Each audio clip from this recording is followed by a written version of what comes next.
So, with respect to that, let's begin the presentation. So, the are we sharing the screen, Immaculate?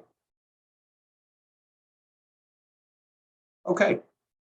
So, of course, welcome to the Next Generation Roadmap Climate Act Community Climate Summit. And let's go to the next slide. Next slide. Okay. So really want to start with, and again, I'd be the first to say, someone who's worked on climate change issues for pretty much my whole career. So many details to the Next Generation Roadmap Act, but and I just want to note, just because I know there's already questions in the chat, is we're compiling all your questions on the chat, but I'll be answering those questions at the end. So first of all, what the law does, again, passed in February, setting a statewide net zero emissions goal by 2050. And I think the really important part, which I really give credit to Senator Barrett, is making sure that it wasn't just, okay, get it done by 2050, but actually every 5 years having to meet certain limits. And so, as you can see from the slide, the interim 2030 statewide limit, at least 50% below the 1990 level, 2040, 75% below, and 2050, at least 85% below, which is important to think about because it doesn't even necessarily mean we'll reach 100% there. And that's where we all need to do everything we possibly can at the community level. Municipal opt-in specialized stretch energy code. I've heard so many questions from constituents about this saying, okay, well, a developer is proposing a development, and yet, what is the plan or the timeline for this specialized stretch energy code? So we don't have all the details, but what I do want to list is that the net zero building performance standards and a definition of net zero building designed to achieve compliance with the Commonwealth statewide greenhouse gas emissions limits and sublimits. That's what will be done. It is being worked on now by the administration. So we don't have a firm deadline for that, but that is being worked on now. And I know that it's frustrating now with some of the development going on. I would just say, and I know there's been mixed results. I know that there's been some towns that have been successful in talking to developers to say, look, this is something that's coming down the pike. So, can you embrace these goals? Can you use the different tools right now we have for energy efficient housing? I know others, unfortunately, there's not been a good response from those developers. So, again, I recognize the administration needs to take stronger action. They need to educate more, but so far that has not happened. And obviously that's part of why we're doing tonight's presentation. So next slide.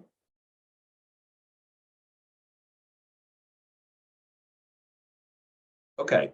The law increases the renewable portfolio standard, resulting in 40% renewable energy by 2030.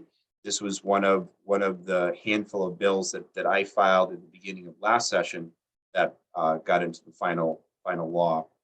Prioritizes equitable access to the state's solar programs. Another bill that I worked on. Really big conversation, and I'm really proud to see that it's happening in some of the communities I represent. I'll try not to be too partial to my hometown of Acton, but I will say in Acton, the Acton Climate Coalition has done some really impressive work reaching out to renters about, educating them about different energy efficiency and solar programs. But what is in law is that DOER, Department of Energy Resources, is right now working on what we passed in the law on a low-income solar program, really about, how to reach out to renters to help them sign contracts that can utilities which can be powered by solar. So that was a big piece that was in the law around sort of environmental justice issues in many ways. The law also around clean energy technologies sets benchmark for the adoption of clean energy technologies, including electric vehicles, charging stations, solar technology, energy storage, heat pumps, and anaerobic digesters. We're in a state where we're seeing a lot of innovation, but we want to make sure it's accessible to everyone. The law establishes a pilot program to deploy geothermal heat pump micro districts and innovative clean energy technology, establishes appliance efficiency standards for 17 residential and commercial products. Next slide. Provides solar incentives for businesses. So exempted class 2 and class 3 facilities from the net metering caps, allowing businesses to install solar systems on their premises to help offset their electricity use and save money. We're really seeing a lot more businesses embrace solar. Municipal light plants represent a district where a number of communities have municipal light plants. That can be difficult with the Green Communities Act. We really push the municipal light plants to meet certain goals. I certainly, wanted them to be more aggressive, but I really credit them for coming to the table in this law.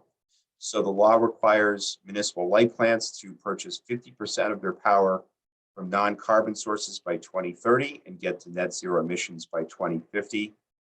Some of the municipal plants are doing a good job at moving towards clean energy. We also know that others continue to rely too much on fossil fuels.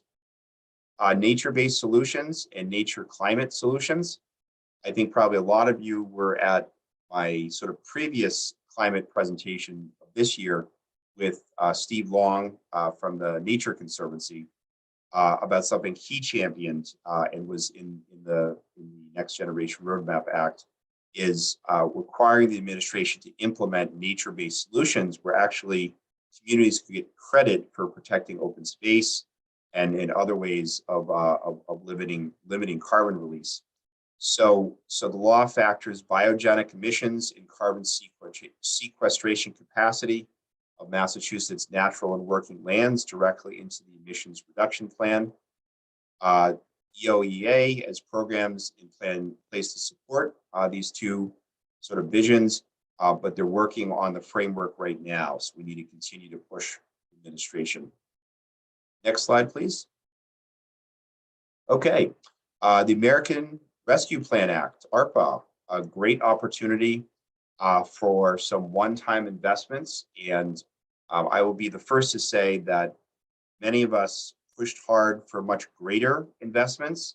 There were so many interests, so many requests for this money. And I think it's really important to emphasize that as much as I deeply appreciate our federal elected officials, passing ARPA and the money that went to the state, including about $5 billion in one-time money, the reality is, and when you think about, we have a $42 billion budget, is it $5 billion really isn't going to go that far. And that's why we need recurring, consistent revenue. And not to go too much off topic, but one of the bills that I have filed is the HERO bill, Housing Environment Revenue Options Bill, that would, through a deeds excise fee, raise about $300 million, half of which could be dedicated to climate resiliency projects. And so we really need that recurring revenue and not just the ARPA funding. But what the legislature did, and we have passed it and we're waiting for the governor's signature, is includes $375 million dedicated to the energy and environment. And the breakdown of that, next slide, please. $100 million for environmental infrastructure support, including the Municipal Vulnerability Preparedness Program, MVP. I think it might be safe to say that almost every community in Massachusetts is close to have gotten MVP funding, whether the planning piece or money to actually do a project. That's very encouraging. I'm glad that we increased funding for that. $100 million for water and sewer infrastructure investments. We need to, realize that we need to protect our rivers, our streams, our ponds, if we're really serious about, not just protecting the environment, but combating climate change.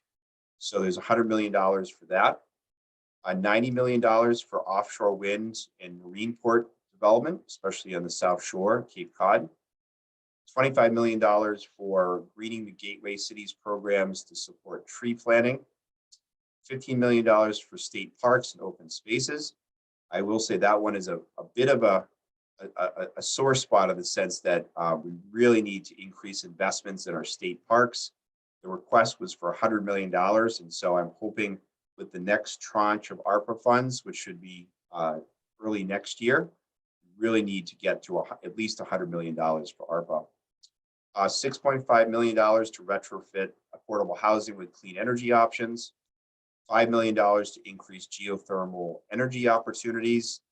Very proud, and I know I'll be talking about it a little bit later, but very proud that in Acton, we have a twin elementary school that in part is powered with geothermal. $7.5 million for community colleges to help train underserved populations for green jobs. I think this is a really important one. This was championed by my colleague, Senator Sonia Chang Diaz. And I just think it's so important at a time of focus on racial justice, thinking about equity, is that we really need to make sure that the climate movement, that combating climate change is truly equitable, including from an economic and racial justice lens. And so to train people that often are left out of or feel left out of the environment or climate change movement, to train them for green jobs, making homes more energy efficient, installing solar panels, other types of professions is really important. So I was very proud that that was added on the Senate budget and in the final budget. Next slide, please. So resources for communities.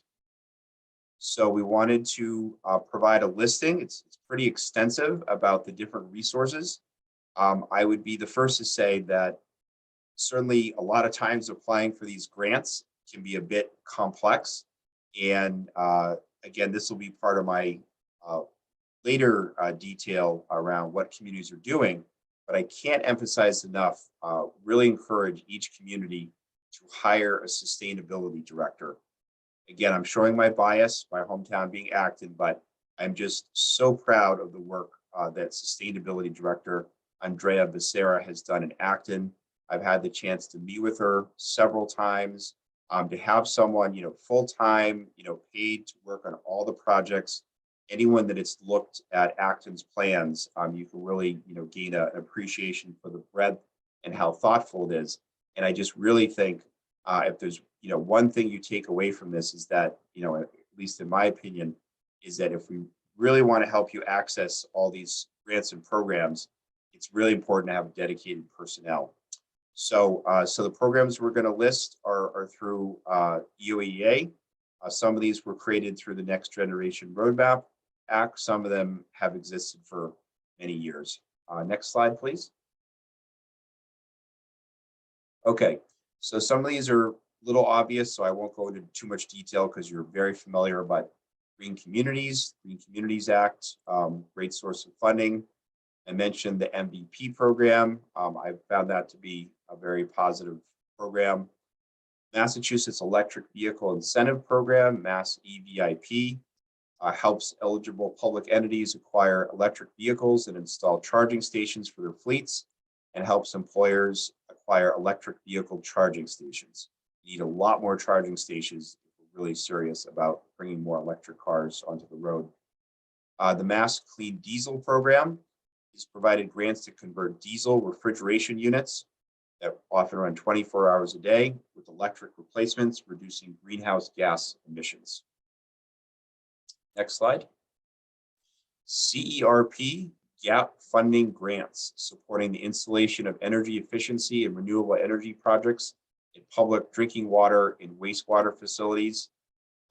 Some of my work I've done in the past has been around water infrastructure. Everything from encouraging, more gray water to more energy efficient water systems. There is so much energy used in that sector, and we really need to be a lot smarter about it. The Solar Massachusetts Renewable Target Program, the SMART program, something I hear a lot from solar developers, usually with some level of frustration about how it works. But this is the solar incentive program established to support the development of solar. Whose declining block programs. This really gets into the complexities of how solar is built, how the tax credits work, but it's an important program to learn if you're looking to build more solar in your community, or obviously in your home, or if you own a business. The Municipal Light Solar Rebate Program, I don't want to forget the communities served by munis. The solar rebate program is available to customers in Massachusetts municipal light plant service territories. So please be in touch with us about that if you're looking for information. The SRF program, been around for decades and decades, but it's a loan program to help protect clean water and drinking water. A lot of communities access that, especially in an age where, because of PFAS, we're having to build new systems. So that's a tried and true program, but one that has been underfunded for decades by the federal government, and we're hoping that changes over the next year. Next slide, please. Water Management Act grants, a law from I believe the 70s or 80s, provides funds for planning assistance, demand management, and withdrawal impact mitigation projects in local communities. Wetlands Circuit Rider Assistance, providing technical and regulatory assistance regarding natural resiliency. The Parklands Acquisition and Renovations for Communities Park Grant Program, assisting cities and towns in acquiring and developing land for park and outdoor recreation purposes. Again, the nature-based solutions approach, which hopefully will be rewarded once the administration implements that, about protecting open space and how that reduces the release of carbon.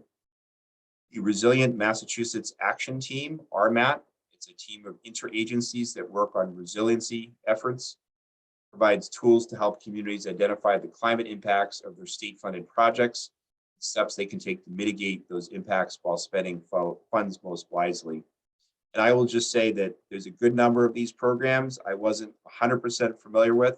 So it's an important lesson, not just for community activists and municipal officials, but for legislators, that these programs are available. Obviously, we need to do a better job of educating people about these programs. Next slide, please. Now on to the Mass Clean Energy Center. I have found the Mass CC to be incredibly helpful with some key pilot projects, everything from the Harvard Community Solar Garden, the first community solar in Massachusetts, to the solar roofs that went on the parking lot of the Lincoln Sudbury Regional High School, and a number of other projects in the district where the Mass CEC has provided seed money for their projects. So we have 5 programs: Clean Energy Lives Here, Empower Massachusetts, Passive House Design Challenge, and then Act Now, Accelerating Clean Transportation Now, and Act for All, Accelerating Clean Transportation for All. Next slide. So Clean Energy Lives Here is a toolbox for individuals and municipalities that want to transition their homes to clean energy, a framework for making those upgrades, in-depth resources for each specific home upgrade. The website is listed there. Empower Massachusetts is an initiative to explore, develop, and implement program models or projects focused exclusively on increasing access to the benefits of clean energy or meaningfully reducing energy burden to previously underserved populations in Massachusetts, including grants of up to $25,000, $150,000. So that's a good program to access. Next slide, please. Passive House Design Challenge, incentive program for new construction multifamily projects of 4 stories and above to consider and certify building to passive housing standards. Buildings are eligible for 100% of passive house feasibility study up to $5,000, 75% up to $20,000 for passive house energy modeling, and $3,000 per unit if the building gets passive house certification. Accelerating Clean Transportation Now. Goal is to pilot innovative, broadly replicable clean transportation adoption and employment of business and service delivery models. That's a mouthful. We'll probably need to get a clear explanation of that. And then Act for All is a program aims to pilot equity-focused transportation programs that expand mobility options or reduce emissions in heavily impacted communities. Next slide, please. Successful projects with Mass CC. Just wanted to give a few quick examples. I really appreciate Mass CC. I find them to be one of the more responsive energy agencies in administration. But just a couple examples, in 2017, they funded the first multifamily passive house project. 2018 provided grants to 8 multifamily affordable housing projects. Again, and this is part of why I filed the HERO bill, is making that connection between density, affordable housing, climate resiliency, and again, the need to, from a economic justice, often environmental justice lens, making sure that all residents benefit from these different programs and investments. 2019, Mass Save launched the incentive program for multifamily passive housing. And in 2020, the Mass Housing Agency adds points for passive house in its tax credit program. So these are different examples where you're sort of seeing an interconnection between different housing agencies and trying to reward energy efficiency and passive houses. These obviously need to be funded a lot more, but I think they're very positive steps. And again, to give examples of success are so critical to getting more people to really sign on to these efforts and these movements. Next slide, please. Also 2020, Mass CC awards the Act Now program, resulting in 7 innovative clean transportation projects. 2021, Mass CC awards commercial fleet electrification advisory services to leverage state rebates for medium and heavy duty vehicles. This is informed by the Eldridge school bus project, which I know Concord, or the Concord School District, has. 2021, Mass CC launched the Act for All program to demonstrate equitable clean transportation programs. Obviously, that's just getting launched, but we're looking to get more information, and hopefully towns and cities can apply for that. Next slide, please. Okay, community action, which means not too many more slides, and then want to open it up to answering questions that you've submitted, and my staff's been collecting in the chat. But when I said at the very beginning that I wanted to actually show what communities are doing, is give some specific examples, hopefully from this presentation, people can compare notes. Happy to connect anyone who signed up for this virtual presentation about what towns and cities are doing.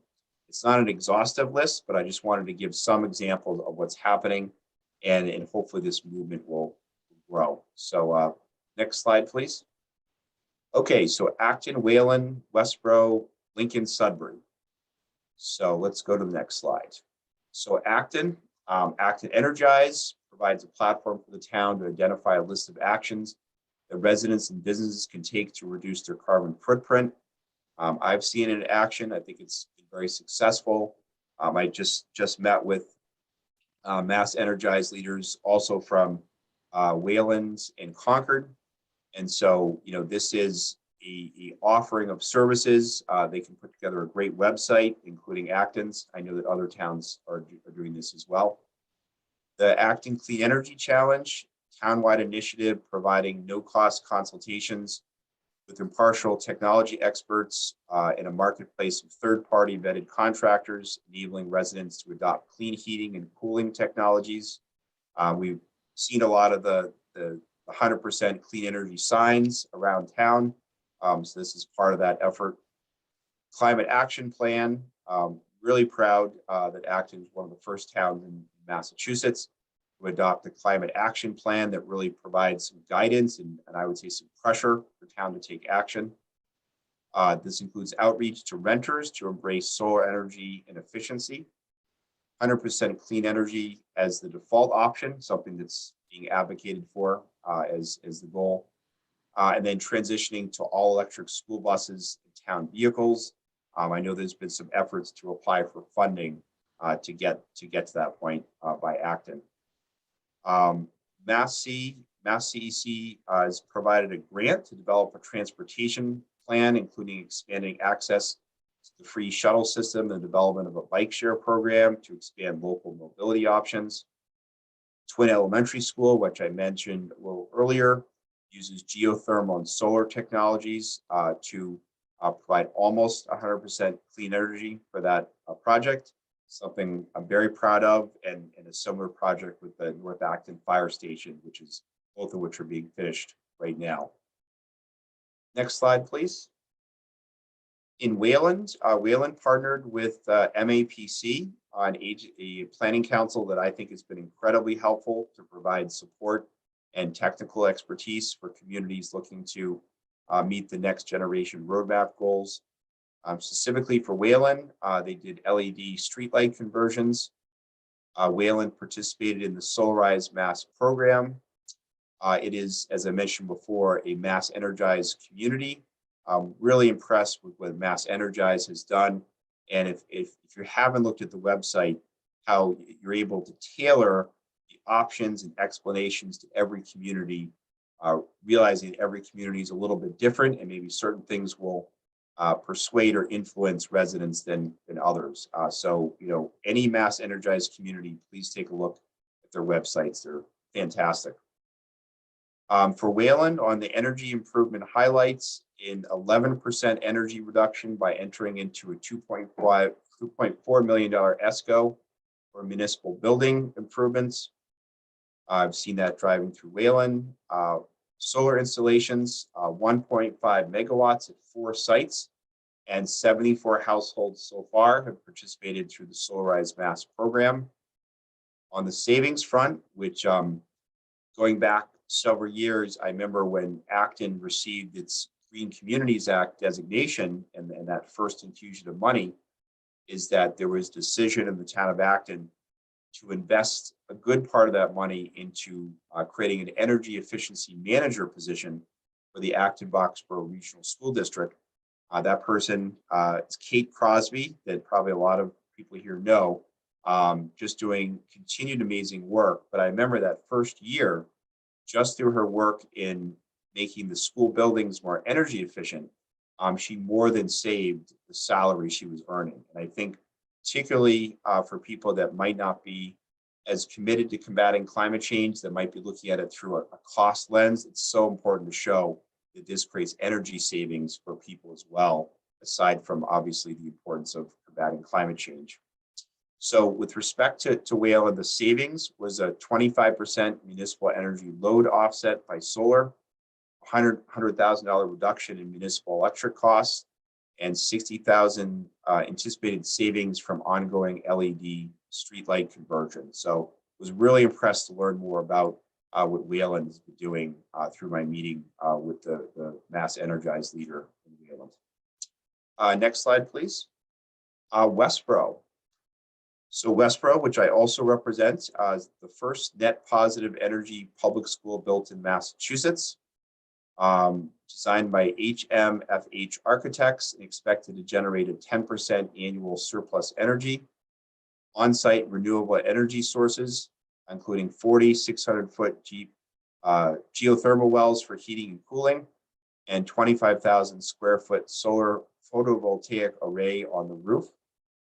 Additional features of the school include triple glazed windows, insulation at 40% above code requirements, high efficiency mechanical systems, and LED lighting with daylight and occupancy sensors, and a building management system that integrates, monitors, and controls all systems for maximum efficiency. And I would just comment here, because it was just at the grand opening for the Harvard Elementary School, which also has a lot of elements to make the school more energy efficient, including a just fascinating battle with the Harvard Historic Commission that unfortunately at first was saying that the school could not put solar panels on its roof because it was near the historic district. And so fortunately the solar panels were put on the school, but it shows you some of the tensions we have in our communities.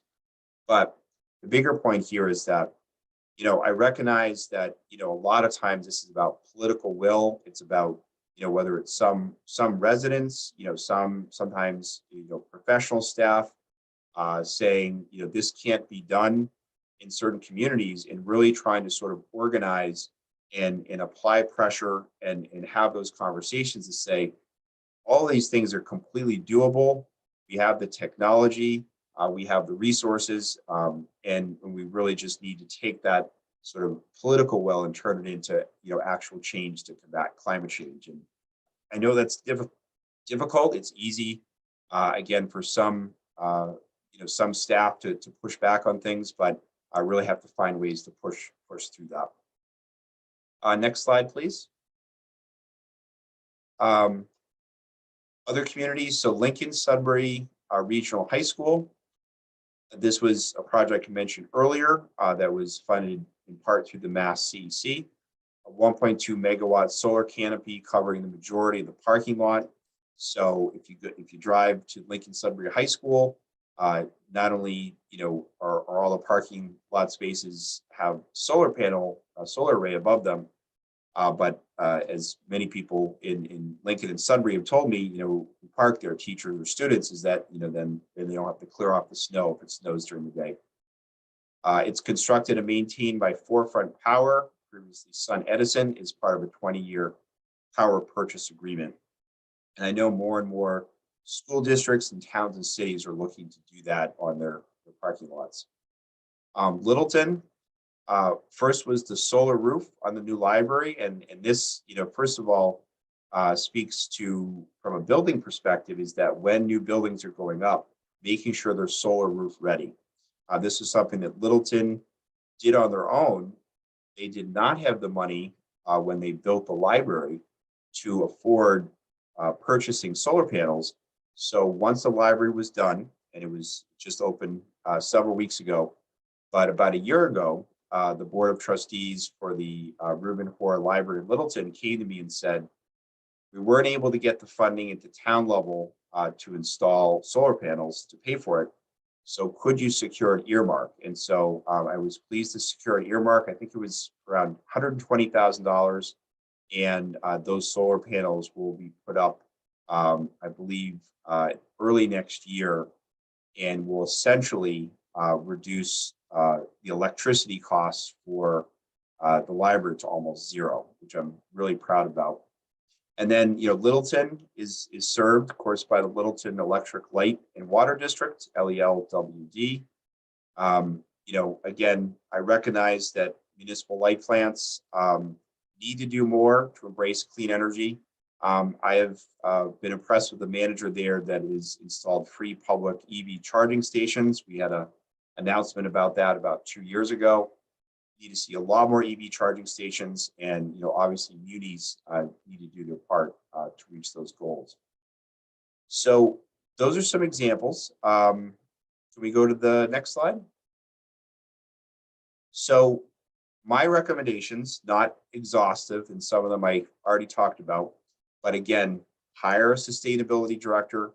I know in talking to a few towns and a few community advocates and communities that don't have a sustainability director, I know that some of them looked into sharing a sustainability director, but a lot of consultants, a lot of experts actually said that really won't do the job, that, for a person to sort of be divided, serving a number of communities, he or she is not going to be able to dedicate their time to really moving the community forward. So considering hiring a full-time sustainability director.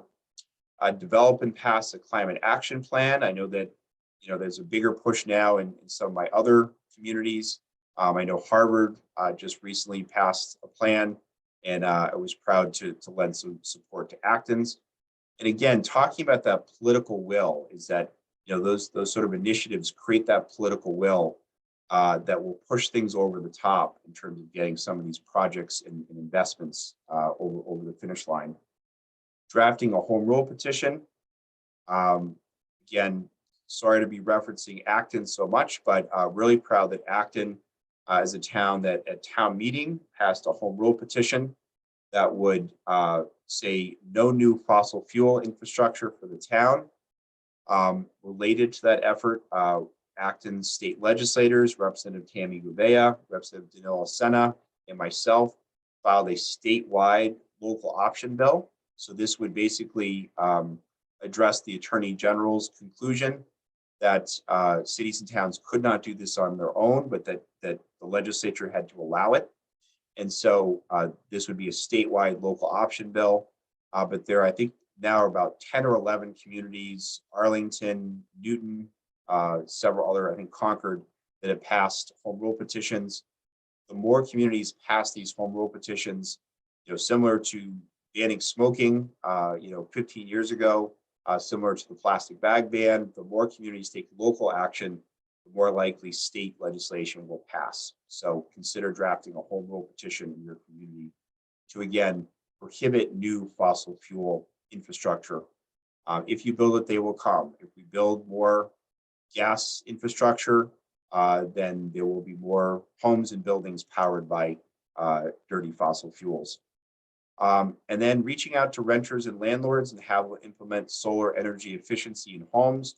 Again, thinking about that equity piece, the reality is the vast majority of the money that we all pay on our utility bills generally more often than not goes to single family homes. So making sure that you're including equity in your plan as well to reach out to renters, working class families, people that are less well off, as well as affordable housing and public housing. So those are just some of my recommendations. I really wanted to use the examples to show what cities and towns are doing. There are many more examples, but with all the things we had to go through tonight and wanted to leave time for questions, that's where we came down to in terms of listing the communities that taken action. So now I want to go right to questions. I will say, if you want to email myself, you can email me at james.eldridge@masenate.gov, to my incredible environmental policy advisor, Immaculate Mshomi, at immaculate.mshomi@masenate.gov. We've been doing a lot of outreach and responsiveness to cities and towns looking to launch their initiatives. So thank you so much. And now we will go to questions. I think I'm getting a list.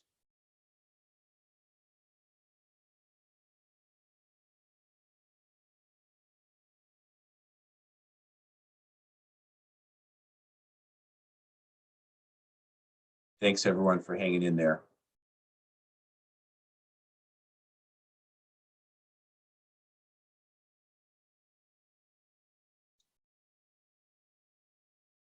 So Immaculate, am I getting a list of questions? Yes, so just sent you in the chat the link to all the questions that were compiled, whether it was pre-submitted or right now during your presentation.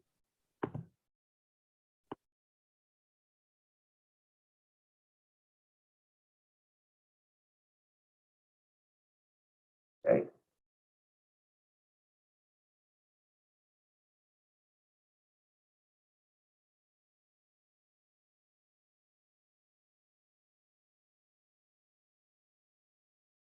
Can you just start asking the questions, because not able to access that list? Of course. So first question, Tina, plus you also have your hand raised. Do you want to just go ahead and ask the question, or do you like me to read it? I know Tina is very vocal. As are many people on this call. Thank you so much, Senator Eldridge, Jamie, for hosting this tonight. I guess one basic question is any information on when the State House is going to open, so we can go and talk to you there and other people on getting the bills passed that we need to get passed to get the roadmap law implementation getting started. And my concern also is for towns like Hudson who have municipal light plants that were just not getting the same rebates and reductions from Mass Save that the other communities are getting, and what ideas you have to offset that. Thank you. Thank you so much. Yeah, so with respect to the State House, and I know there's been a lot of commentary that the Massachusetts State House is the last State House to be open to the public, and we were just about to make announcements about the plan for reopening it, and then of course the Omicron variant came down. And so I'm hoping that beginning of the year, we can have the State House open again. I'd be the first to say, and I know talking to a lot of advocates, there's a frustration of just a little bit more distance between legislators and constituents and advocates, despite our best efforts. So that is sort of my update on that. But hopefully, you've seen that I've been very accessible in terms of having a Zoom meeting or a conference call or a meeting for coffee, and responding to people. But that is my sense on that. And then, I'm sorry, could you mention the second question you had? You have been very accessible, and Zoom is a great tool, and you have used it really well in these past 2 years, as have many legislators. I'm concerned about the municipal light plant communities, what your ideas are for Mass Save, how to get some of those same reductions and rebates to towns like Hudson, and also programs for renters and people who live in apartments, because and landlords to participate in those kind of programs in municipal communities. Thank you. Thank you. Yeah, and I, as I emphasized and acknowledged, that it can be very frustrating with the unis unless you can identify an investor-owned utility customer in the town or city, something actually that Littleton did. You can't become a green community, and therefore harder to access funding. I have filed a bill, actually working with the Boxborough Energy Committee, to allow for a community that's served by a muni to vote to become a green community and actually access some of that funding. It's a little tricky because of course, those customers are not paying into some of those programs on their electric bill, but I do think we can work on that. So that's a bill that I filed this session with Representative Ancina.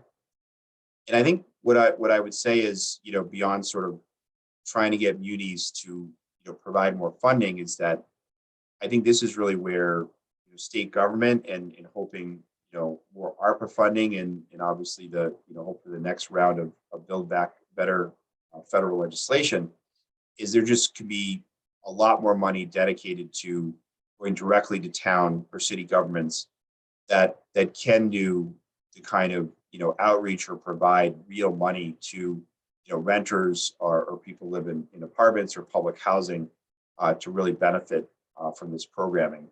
I talked about the interconnection around housing and climate resiliency. Very proud that in Acton, it approved over the past year and a half 2 public housing projects. Those are going to be, I don't know if they're passive houses or almost 100% renewable energy, but the energy costs are going to be much reduced for those individuals. And that was something that was built into the design. So, how do we get there? Providing more money to public housing, providing, more money for housing incentives, that these buildings, when they're built, have to be built in a certain way. And especially around anything subsidized housing, since obviously there is that subsidy, that really should be required by government.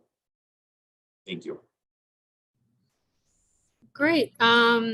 So next had Margaret Scarsdale, but slides will be shared with everyone. So that's answered. And Beth Perkins had asked if other towns should also do a home rule petition, which you addressed. So Chris Ryan, did you want to ask your question?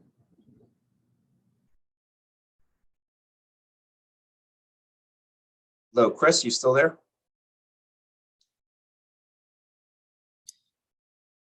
All right. Next.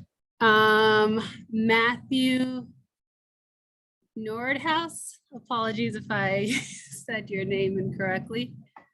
Matthew, if you're still here.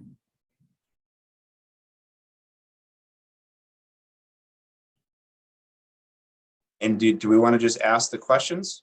All right, so does the electric vehicle incentive program include police cruisers? Include what? Police cruisers? I would think that it would. I think the question is, I don't know if police cruisers, just in terms of various public safety actions that might have to happen. I don't know if a town or city or the police department or police chief would say it would be okay for it to be electric, but we will look into that. Sorry, I spoke, Renato Nakatomi, who's the sustainability director in my town, answered me privately. I guess the issue is that all the gear reduces the range, but they are actively looking into it with Ford and Tesla. Great, thanks, Matt. Appreciate that. This is Tina. Sorry, the town of Westboro just bought one, and also the town of Marlboro bought an electric police cruiser. You might want to check Excellent. those towns. Thank you. Excellent. This is where we're sharing information. So this is great. Thank you. All right, Beth Perkins, can give you a moment if you want to ask the question, or I can read it out. Hello? Hello. Hi, I guess, well, I put in two questions. One was, I heard all your words about sustainability director and the importance of that, and we are big believers in Westford. But we're wondering whether there are any, whether there's any funding available, assistance at a state level to get us going and fund these positions until they justify themselves. Mhm.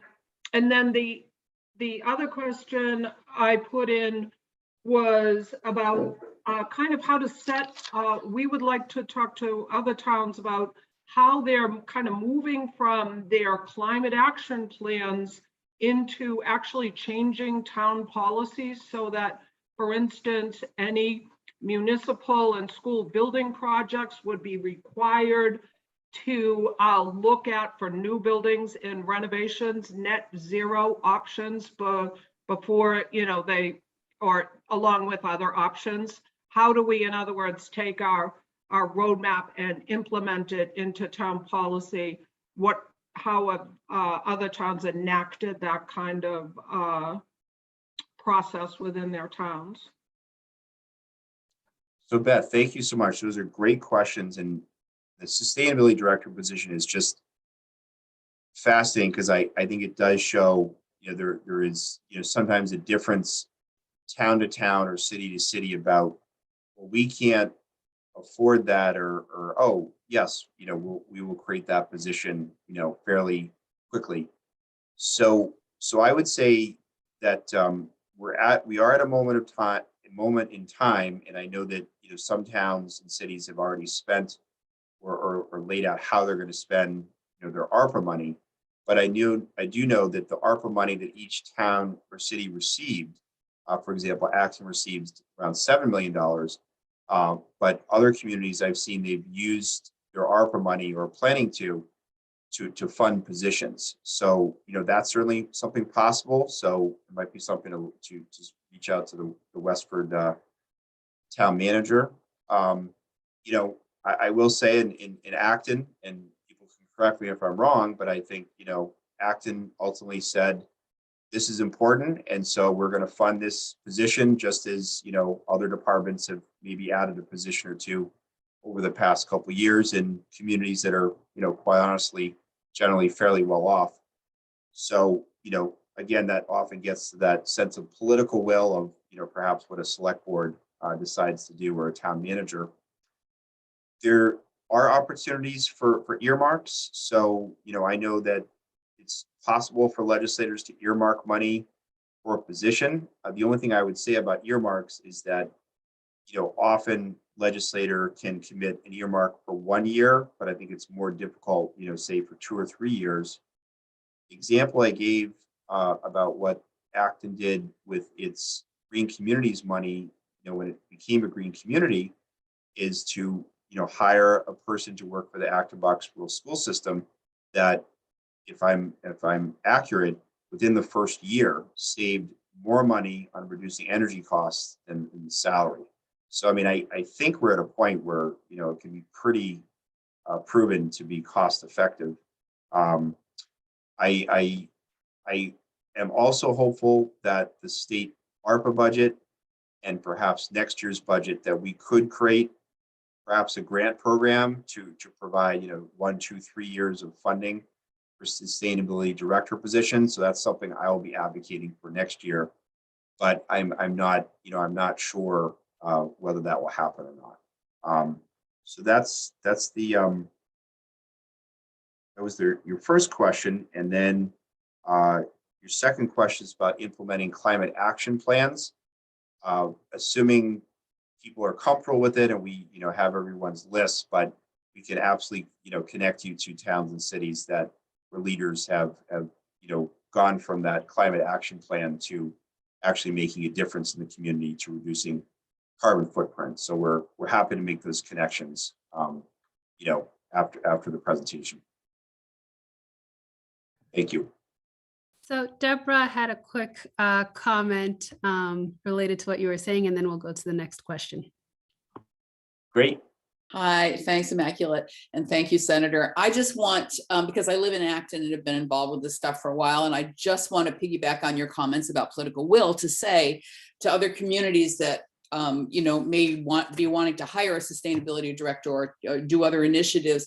I cannot emphasize enough how important it is for residents in the towns to consistently both educate select boards and town staff, and then advocate relentlessly. Since Andrea, who's here, has come on board last January, it's been fabulous. It's been watershed for the town. But that did not happen without a decade of really intense work before that. And so I just encourage you to really, focus on, the constant drumbeat, and also hiring a sustainability director, just for the record. Given the size of town budgets, it's not like a gigantic lift. So you can make the point and the savings in blah, blah, blah. Anyway, I just wanted to emphasize that political will thing. Thank you.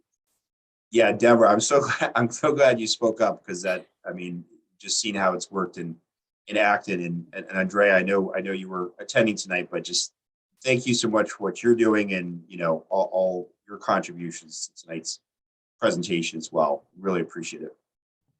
Yeah, thank you so much. It's a really, really nice shout out. The one thing I will say about political will is that it does also help make the work a lot easier, because the town manager knows that this is important for the community. And for that reason, you do get a lot of internal support. And so, beyond, like once you get one on board, it's really important to sort of keep that work and momentum going. Thanks, Andrea. Perfectly said. Appreciate it. Great. Tony, I see you on video, so you can go ahead and ask your question. Thank you very much. Thank you for this opportunity. And thanks, Senator Eldridge, for creating this forum. I am a select board person in Pepperell, and I'm very happy to say that Pepperell is eager and picking up speed on the climate change question. And one of the things that we've done, well, a few things, we did appoint a climate change council. So the volunteers were appointed to work with the state plan for zero carbon by 2050. And we've asked this council of 7 members to come back to the select board with the Pepperell's plan to reach that. And it's a long piece of work. We've also just initiated a regional climate change organization. We call it NC4, and it covers all of Lori Trahan's voting district, 33 towns. Lori Trahan is offered great support, along with Senator Ed Kennedy, has attended some of our meetings. And the idea is to, just what you're doing is sharing information, because there's so much coming at us in terms of opportunities and programs that are going to be coming both of the federal government and the state government. So I would encourage, and it's a model that I hope will spread across the state, where towns will group together, and there's a benefit in kind of doing work together, both in terms of financial benefits, but there's also we intend to be a legislative voice under the authority of a municipal government. So I'm happy to see this. It's off to a great start, and I anticipate it being very worthwhile. And encourage other towns to join in our group. And, you can contact Margaret Scarsdale, our select board chair, for more information on that. A little plug there. Sorry. I've also been attending the Global Warming Solution Act hearings. They have periodic public hearings to take input on implementing the plan that they've pretty much written. Now they're at the implementation stage. And I did, their last meeting, I did ask, and another town representative asked the chair of that group, whose name I can't remember at the moment, if they were considering generating funding for towns to hire these professionals who can work best with what I understand the Council of Governments, the delivery agents for the state plans. And I would think that the Council of Governments are going to want professional staff on the town end to work effectively with.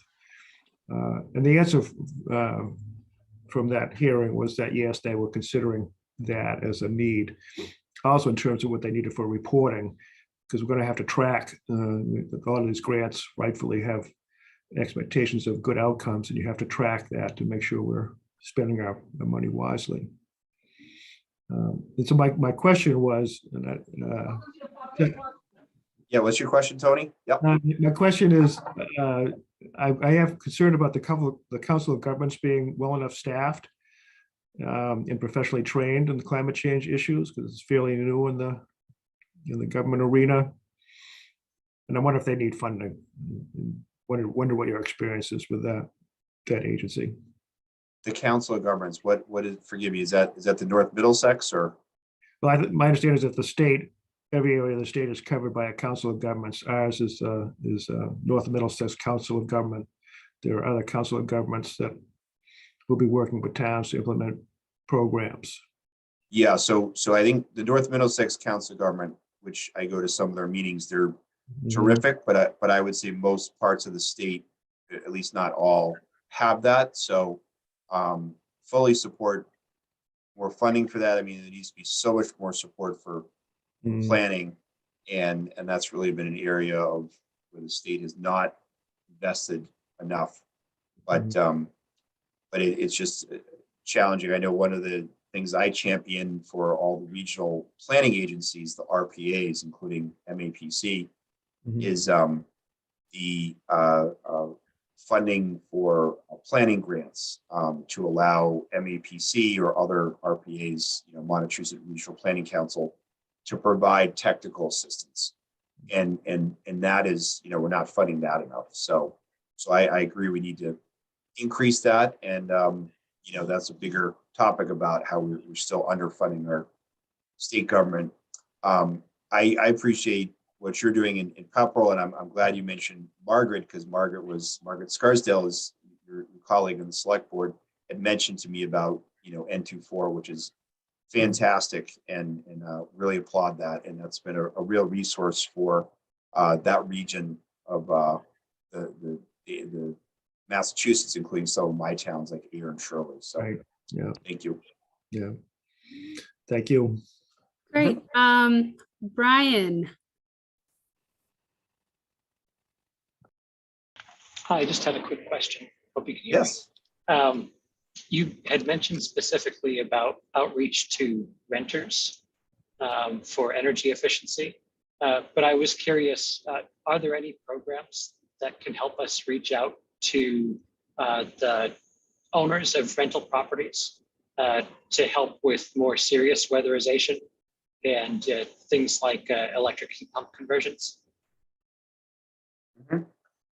I think probably embedded in great question. I think embedded in some of the state agencies like Mass CC and DOER with that the law that I mentioned around making sure that renters are low income households have access to solar. So part of that are educational materials and outreach. I know that a lot of the anti-poverty agencies for a good part of my district, SMOC, South Middlesex Opportunity Council, they have Green Jobs Academy, they have energy efficiency programs, and they do have some workers that do some of that outreach. But I will say, I think the challenge is there's just sort of a mishmash of programs, but it's not necessarily comprehensive. And I think that's where the state needs to do a better job. I mentioned in the ARPA budget that the legislature just passed $7.5 million for underserved populations for green jobs. And so those could be some of the jobs, is doing that outreach, especially around language issues, English as a second language, dealing with, interacting with immigrant populations. So, I really see this first round of ARPA funding as providing the beginnings for that effort. But again, the one-time expenditure is not going to do it. And we need, consistent revenue and consistent programs. But great question. And I think, hoping, talking about that political will, the part of this is that political will to the state to say, you really need a comprehensive approach and not just a pilot program that sounds nice, but it's not really reaching many people. Absolutely. But thank you. Thank you. Mhm. All right, Ellen, you are up. Oh, hi, and it's actually Bruce talking. Oh, Bruce, okay, I Bruce. could not tell. Bruce, to you, Senator. And I'd love to continue a conversation we may have started with Dan Cena a few weeks ago. Is one of the things that really hit home to me from the presentation is that there's this amazing list of complicated grant programs that unfortunately you need a sustainability director to even access, and often you need matching funds. And so the question I raised with Dan, and I'd love to raise tonight, is one of the most effective tools we have as a community is the Community Preservation Act, because the town can process its own funding and actually get things done really quickly. And I wonder if there's a way to file a bill that would amend the Community Preservation Act to add sustainability and energy and environment funding for the towns as a fourth category. Because it wouldn't require state funding, it would be the town funding it, but it would really allow for things like putting, heat pumps in the schools or in the town buildings or whatever. But because that's the scale you could fund with that. Mm-hmm. Yeah, thank you, Bruce. And if Ellen is there, just want to thank so much, Ellen, for leading the effort for Harvard to pass a climate action plan. Really appreciate that, and got a chance to meet a lot of people that are working at that at the Harvard's flea market about a month ago. But yeah, Bruce, to your question, I mean, I would say a few things just to be sort of frank about the CPA is that, first of all, the CPA, is already not funding, sufficiently open space, historic preservation, and housing. And so I would just say for the CPA interest right now, there might be a concern about, another cause, if you will, as important as it is. And also that not every community is a CPA community, and often it's, the wealthier communities that have that. And again, this speaks to where state government really needs to step up and provide, comprehensive programming for the whole state, obviously, hopefully the federal government too. So I would say, certainly something I would take a look at. I would just say that I know with the CPA, there have been, other efforts to expand its mission, and often the CPA, as far as the advocates say, well, if we're already sort of spread thin, is this going to just sort of further dilute that? And does it also in a way reduce the pressure for municipal governments to take action to do this on with their own expenditures, if you will, separate from the CPA? But be happy to talk to you about it more, and really appreciate the question and the need for more funding for these sort of things. Thank you. That's great. It looks like Brian just put a note in the chat that says there's actually a House bill that would instead of diluting CPA, create a separate fund that uses the same kind of structure, which Oh, great. might be a way to, do it without having some of the negative side effects. That is great, and I promise not to plug too much my bills, but I did file this HERO housing environment revenue options bill that would increase the deeds excise fee, which actually hasn't been increased in about 30 years. When you think about the cost of most homes, it's a very modest fee, maybe $2,000 or $3,000 on a $600,000, $700,000 or $800,000 home, and that would fund money for climate resiliency and for affordable housing, including, at least in my view, affordable housing that is, it's requiring those heat pumps and passive houses and energy efficient homes. So there are other proposals as well. I think it just speaks to the need for more dedicated revenue sources, which again, the CPA is. That's partly why it's so successful and so popular. Thanks again. All right, anyone else who has questions? It is 10 before 8, so we've got 10 more minutes if people have questions. And this has been just fantastic. And again, I as long as people are comfortable with it, we will get people in touch with each other after the presentation. All right. See raised hands, so I will just go with how you appear on my screen. Lori.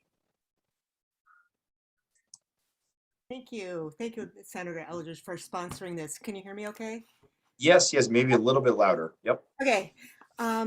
I noticed in the chat that a number of people expressed that their municipalities have installed geothermal in their schools or their police station. Maybe Acton was one of those.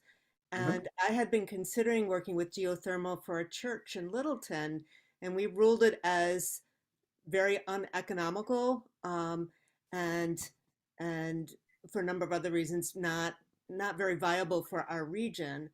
And so I wondered, is there a way that we can reach out to each other, maybe through CEC, but I would be very interested in talking to people in our region, especially in Littleton, and I don't know how to do that, about geothermal or maybe some of the other technologies that were mentioned.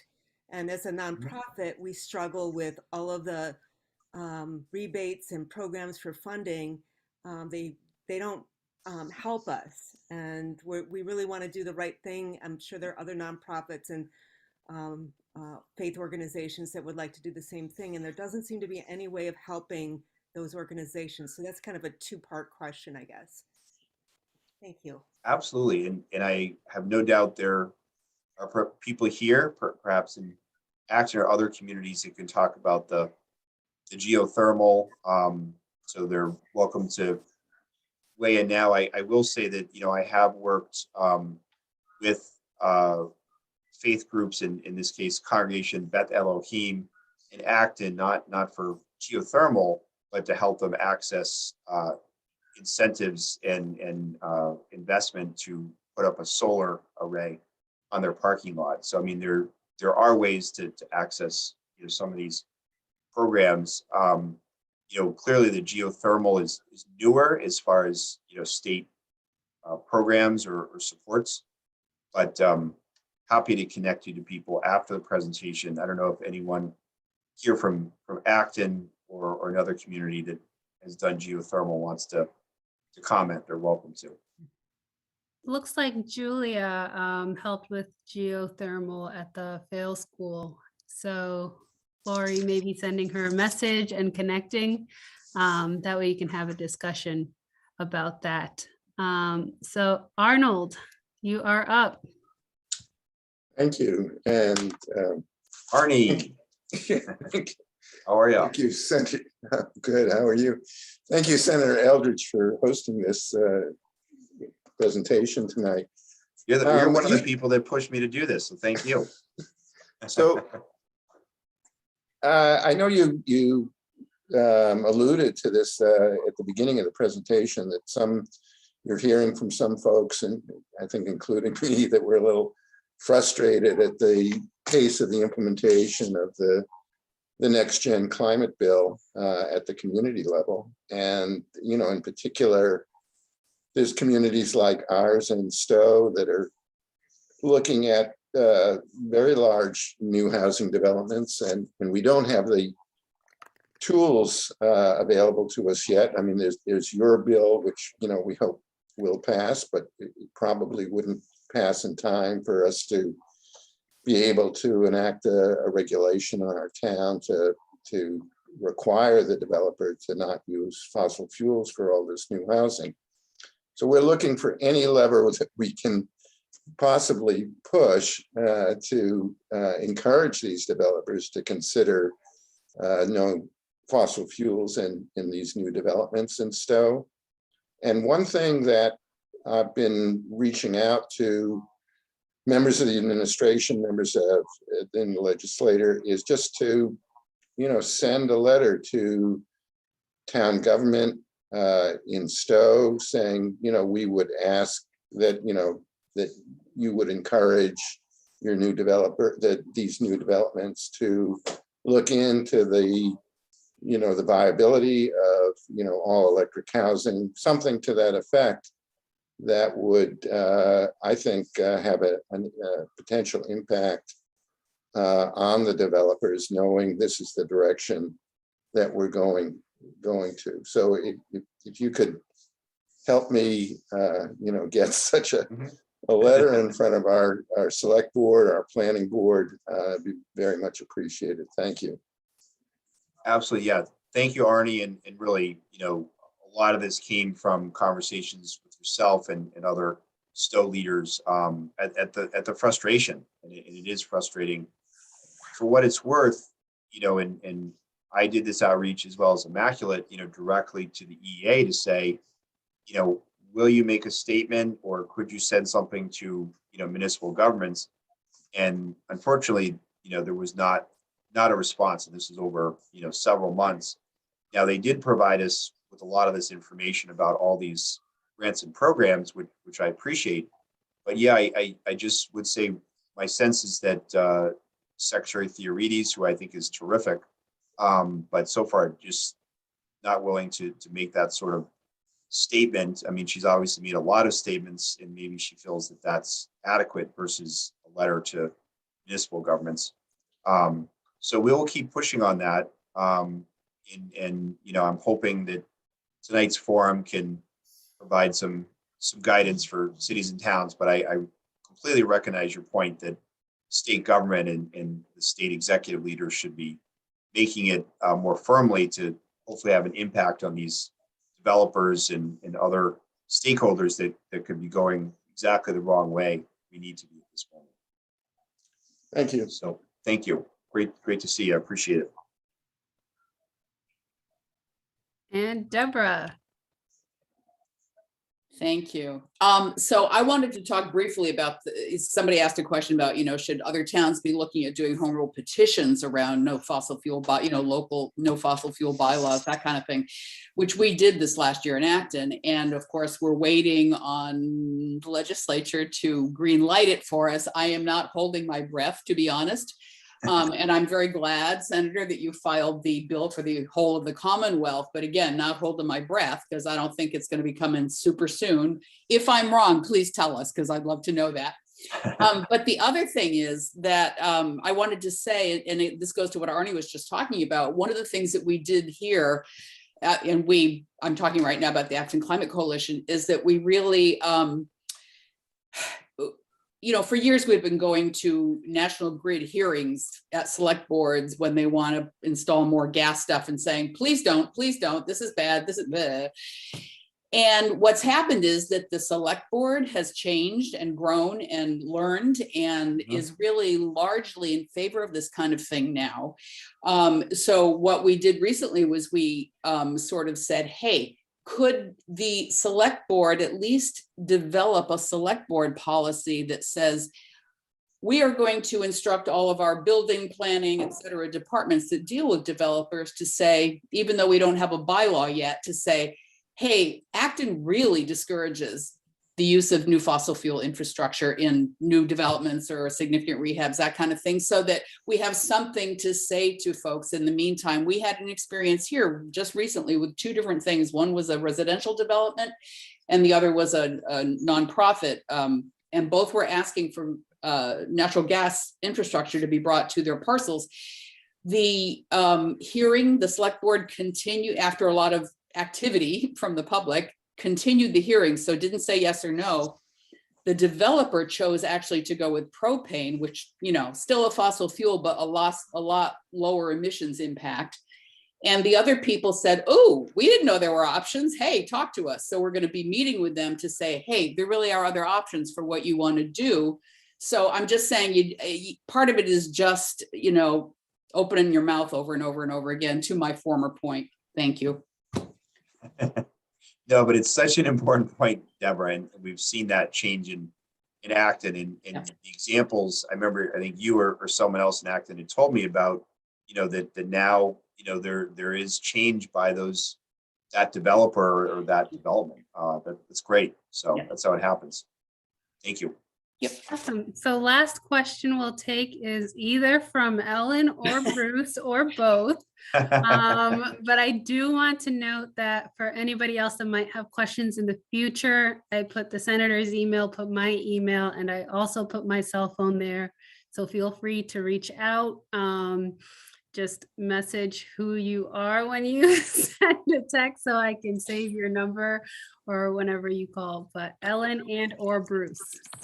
Okay, it's me this time. Sorry. Hi, Ellen. Hi, sorry. I'm waiting for something on the select board here, so I'm flipping back and forth between which meeting I need to be at. And just so you know, we do not have a climate action plan. We do have a town resolution, and that's what tonight is about, of trying to get us up and going with no money.